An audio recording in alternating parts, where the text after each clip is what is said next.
আসসালামু আলাইকুম। আমরা এখন আছি জামালপুর ইকোনমিক জোনে। এটি জামালপুর ইকোনমিক জোনের চতুর্থতম কোম্পানি। এই কোম্পানির নাম হচ্ছে ফ্লো কালার ফিউচার লিমিটেড। তো এটা তাইওয়ানের একটা কোম্পানি।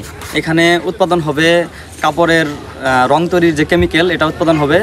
তো আমরা আসছি আজকে আপনাদের এই যে ফ্লো কালার ফিউচার লিমিটেডের যে প্রজেক্টটা, এটা আপনাদেরকে ঘুরে দেখাবো।